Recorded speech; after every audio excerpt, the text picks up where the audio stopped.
Jazakallah. So, it is mentioned that knowledge is something that should never be attained where intention is to attain wealth. Otherwise you're doing it wrong.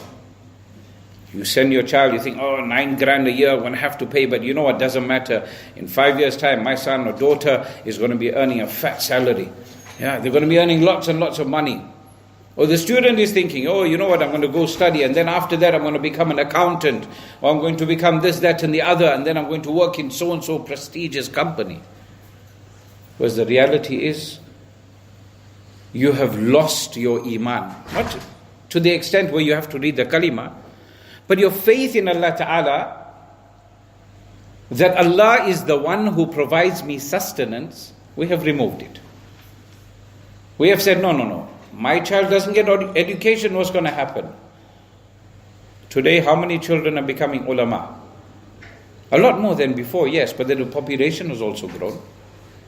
Yet our ulama advise in this day and age, each and every single household must have an alim in the house. Because of the condition of the ummah. Look at where we are as a ummah. We all know the condition, or we should know if we don't know. And if a person becomes an alim, some people, they study ulama courses, and not even proper ulama courses, they were crash courses. Learn from any Tom, Dick and Harry or Amr, Bakr and Zaid. They just pick up anything and everything, and then what happens? They're doing it. Why? So that I can argue with that Maulvi Sahib and fight with him. I can put him on his place. I can show him, Akhi, where's the hadith, man? Show me, where's the proof? Nothing wrong with asking if you have a doubt. You go to a takeaway, there's no halal sign there, but you see a brother standing behind the counter serving. Say, brother, is your food halal? He tells you, yes, it is. And inshallah, the person looks like a muttaqi person. You see him regularly in the masjid and so forth. You say, all right, inshallah, I put my trust in him. But people have gone to the extent, even with kurta, TDK, TDK, not cassette company, Tobi Dari Kurta. They're running businesses and the scams that they are doing, and some people say, these halal authorities, what is the need for them? You should hear the stories, it's scary. And we've heard it. Muslim businesses, because you know what? You mix this, that and the other, the money is going to be far better. You mix donkey meat in there, horse meat in there, it's a lot cheaper. Nabi Kareem sallallahu ta'ala alayhi wa sallam said, Man sadaka tariqan yaltamisu fihi ilma, sahhalallahu lahu bihi tariqan ila al-jannah. The person who sets out to gain knowledge, beneficial knowledge of the deen, Allah Ta'ala, what does He do? Makes it easy for that person to go to Jannah. Nabi Kareem sallallahu alayhi wa sallam says, Man yuridillahu bihi khayran yufaqihu fi din. If Allah wants good for you, for a person, then what does Allah Ta'ala do? He gives them an understanding of deen. These are benchmarks that we can use to self-identify how much Allah really loves us. What is my knowledge of deen? Do I utilize it? A person goes to a tool shop and buys all the latest tools, puts them in the garage and decorates it nicely and makes it look really good, but he never utilizes them. It's like that person is mentioned in the 28th juz, Suratul Jumu'ah, like the donkey that carries books. The books have knowledge. Do they benefit the donkey? No, they don't.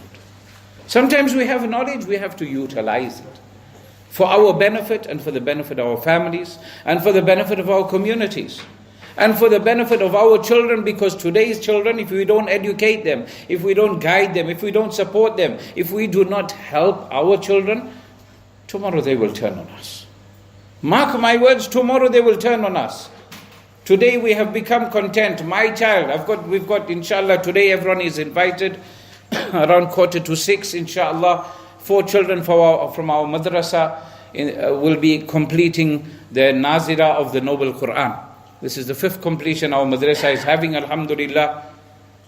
But already we have some children that are set. The moment we finish Quran, we are leaving madrasa. And you know what? I can almost guarantee those same children will grow up one day, because I've been in this field for so many years. Never just got white just like this, right? Not standing outside in the sun, that's for sure.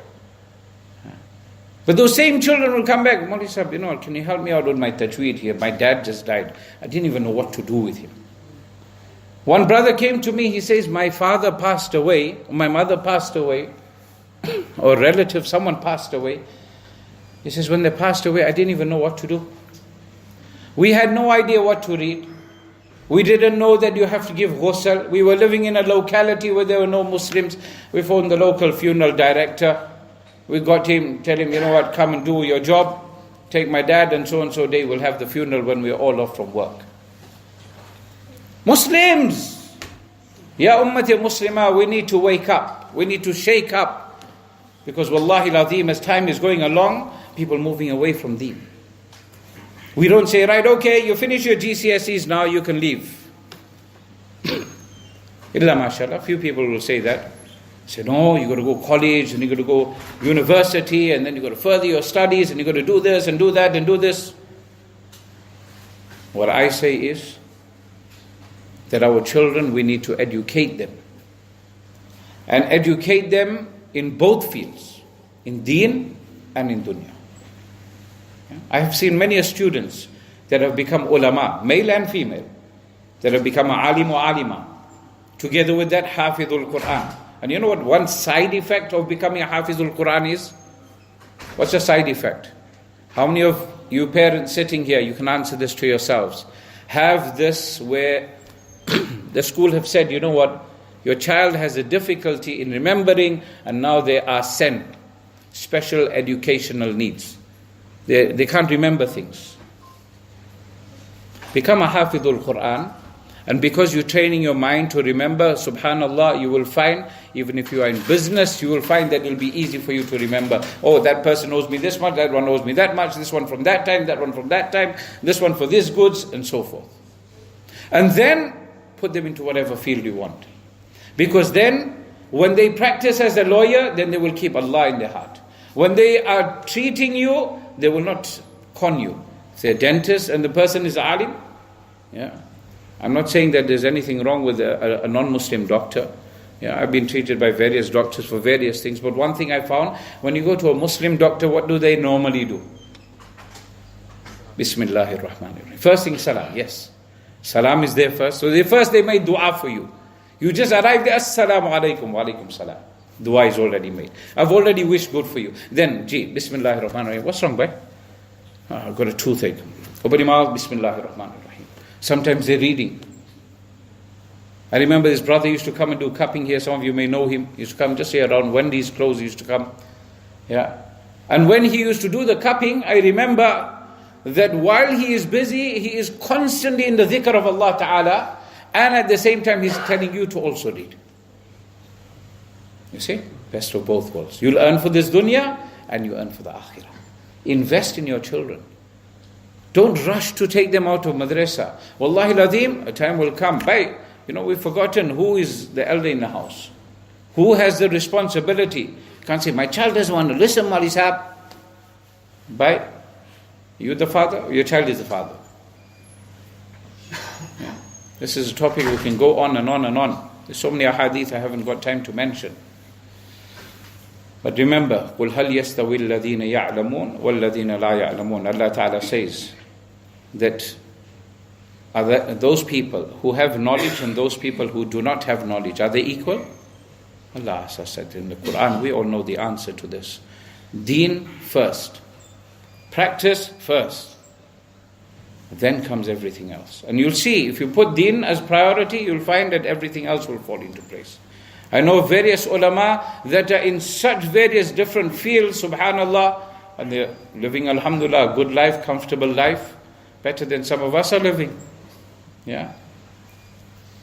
So we need to make sure that we look after our children. Don't ever badmouth your children unless you are doing as much as you can. And I promise you, if you are doing as much as you can for the nurturing of our children, wallahi ladhim, I guarantee you, you will never ever badmouth a child. Yeah. So let us try and look after our children, make dua for them. They are going to be tomorrow's leaders.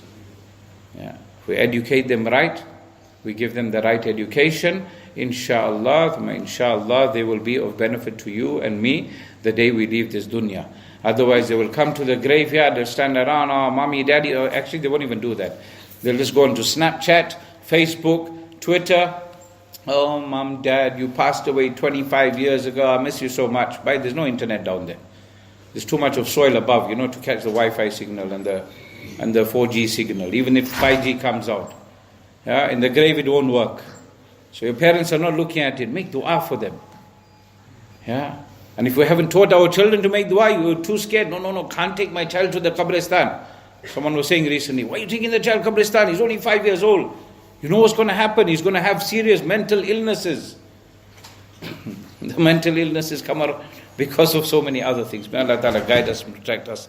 Insha'Allah. Ameen Ya Rabbal Alameen. May Allah Ta'ala grant us acceptance for the deen.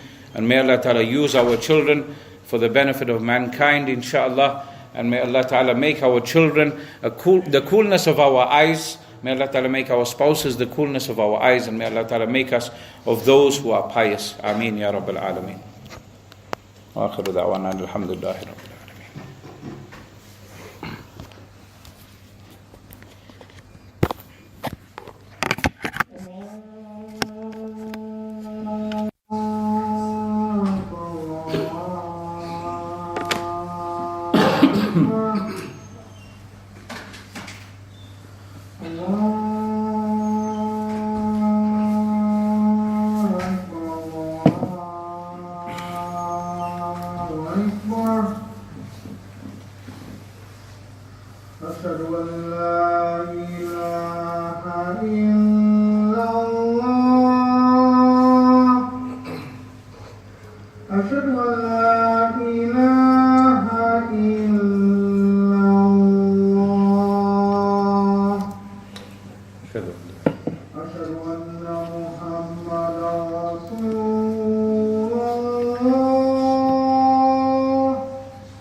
Just a quick announcement. I just received a message saying that there will be a janazah at 3:30 p.m. today at the Saffron Hill Cemetery, inshallah, of a brother who does not have any family whatsoever.